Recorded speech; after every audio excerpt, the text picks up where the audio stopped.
Welcome to episode 5 of Project Stresa, a timeline which starts at the point of divergence of Austria being embedded into Germany in 1919. Britain and Japan begin repairing relations in an attempt to secure their flank against their mutual enemy, the Soviet Union, and therefore the Kuomintang, who were closely aligned with each other. The harmony that the far-right leagues of France had attempted to keep has now been utterly shattered, as the monarchist faction of the Action Française clique begins accusing the neo-socialists and French Popular Party of being crypto-communists, splitting the leagues into two factions, right and left.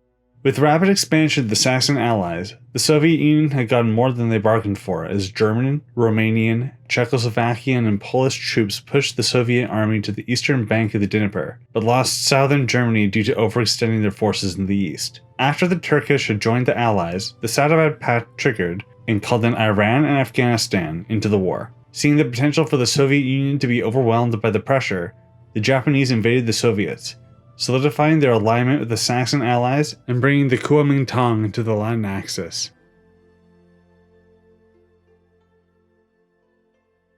In our history, Japan had never invaded the Soviet Union. This is due to many reasons, but we will only explore one of them: the Siberian divisions. While there was quite a sizable garrison left in Siberia by the Soviet Union in our timeline, in this alternate timeline, the Soviets were under more stress, with several neighboring nations in direct conflict. Due to less military buildup, the Japanese were capable of gaining minor border regions against the USSR, supported by a heavy shelling of Vladivostok by the Imperial Japanese Navy.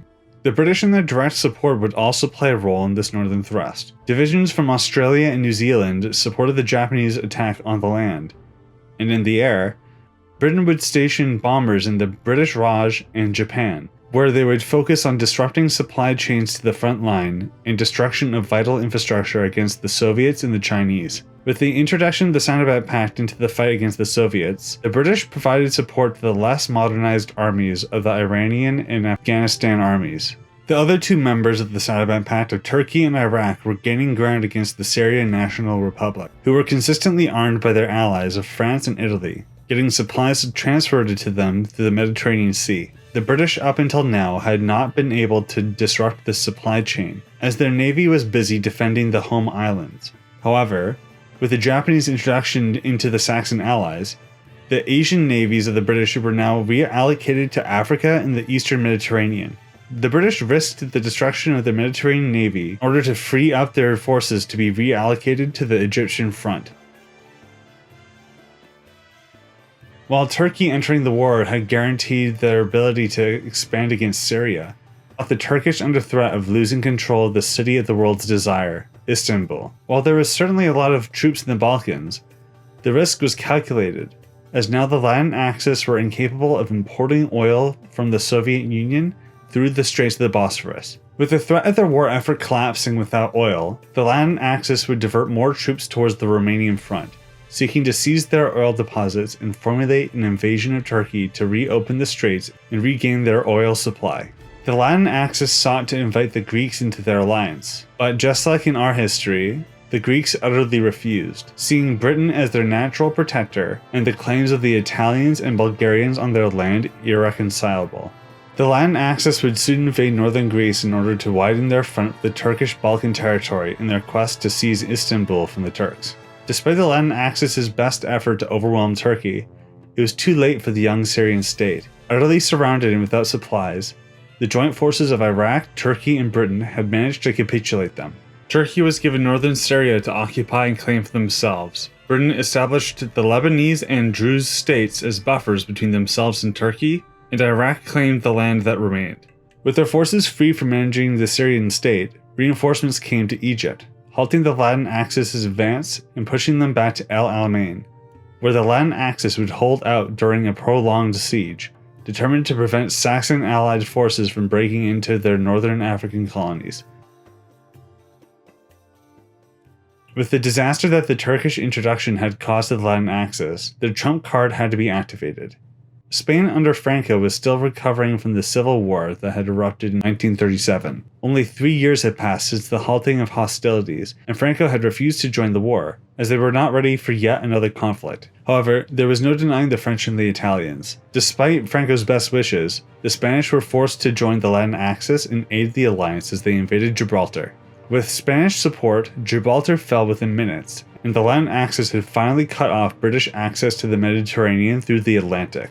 The British would not take this lying down, as once the Spanish had joined the war, the British had invoked the Portuguese-British alliance, opening another European land front with the Latin Axis. British and Portuguese forces flooded into the Iberian Peninsula, attempting to quickly capitulate Spain and disrupt the stabilization efforts that the nationalists had undertaken since their victory in 1939, and more troops had to be diverted from the Latin Axis's numerous front lines.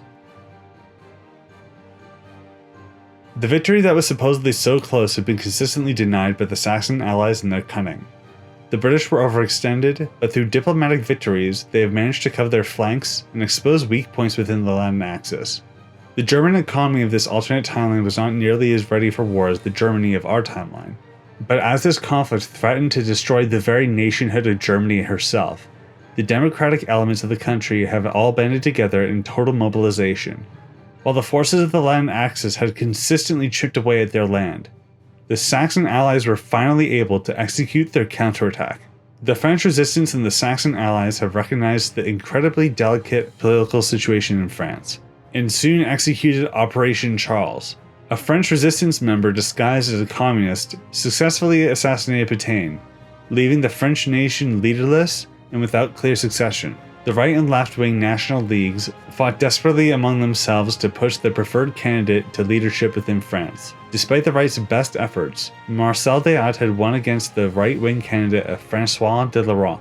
Marcel had immediately begun his reforms in order to seize total control of the state for him and his supporters. The rightist elements of France, fearing neo-socialism and Marcel's former ties to Moscow, immediately attempted a coup against him, but failed to seize control of Paris. The right-wing leagues and their forces rallied under de Laroque, centered in Vichy, and called upon Italian assistance to oust the communists from France, offering Mussolini Nice, Savoy, and Corsica for their assistance. Mussolini would accept this deal. Mussolini had finally achieved his Greater Italy, but it would not last.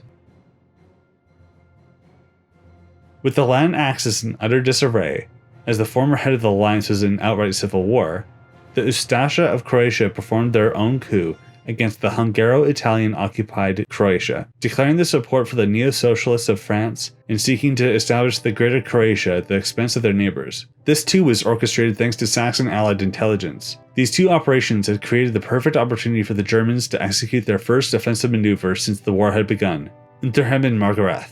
German armored units that were diverted from the Soviet front blitzed through the Pannonian Basin, capturing Budapest within weeks. After the seizure of Budapest, the Yugoslavian resistance wrested control from the Serbian puppet state that had been delegated to France following their capitulation in 1939. The German forces soon linked up with the Yugoslavians in Serbia. In one fell swoop, the Saxon Allies had encircled the entirety of the Latin Axis's forces delegated to the seizure of the Balkans and destruction of Romania. After the critical success of Unterhemen Margarethe, the Soviets quickly attempted their own counteroffensive, Operation Uranus. The Soviets had called upon their forces to quickly expel the occupiers in order to spread the revolution to the rest of Europe. However, the invasion that the Saxon Allies had performed previously was not to capitulate the Soviets, as it seemed previously. The express purpose of this advance was to advance the Dnieper and establish fortifications specifically for the joint operations of Charles and Margarethe. After the initial attempt to cross the Dnieper and break through the Saxon Allied eastern fortifications had failed, the Soviets had then invaded the Baltic states in order to circumvent their defenses. During the invasion, the Lithuanians had joined the Latin Axis, eager to reclaim their territory from the Polish. The Prussian garrison in Germany was quickly deployed to neutralize the threat of Lithuania and protect their exposed flank against the Soviet counterattack. While German-Polish forces were able to reach Riga and fortify the region there, Estonia was not able to be supported in time and capitulated to the Soviet Union. While the Soviets had managed to gain territory and divert Saxon Allies from their positions, Operation Uranus had no significant effect on the Saxon Allied advance into the Balkans. German forces blitzed southwards, quickly liberating the land that they had only recently conceded to the Latin Axis. As Yugoslavian troops quickly reclaimed Bosnia and Croatia from the Ustasha, the Austrian state was utterly surrounded. Italian troops quickly evacuated to the Alps in an attempt to protect their homeland. The brilliance of the Saxon Allies and their grand strategy had finally been revealed. With the leagues of France in civil war, the French resistance finally executed their revolution, disrupting both the neo-socialist and fascist factions within the state. Saxon Allied troops flooded into liberated port cities as the Saxon Allied invasion of France had begun, with the Austrian and Rhenish separatist states quickly capitulating without their foreign benefactors, and the British-Japanese invasions of China and the Soviet Union were progressing well. The Saxon Allies were finally on track to victory. It was only a matter of time.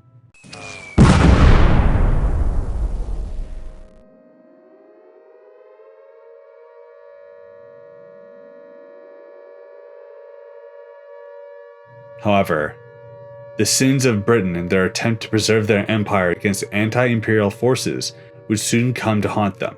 December 7th, 1941, a date that would go down in infamy. The Japanese Navy executed Operation I, with a surprise attack on the largest naval base of the United States in the Pacific, Pearl Harbor.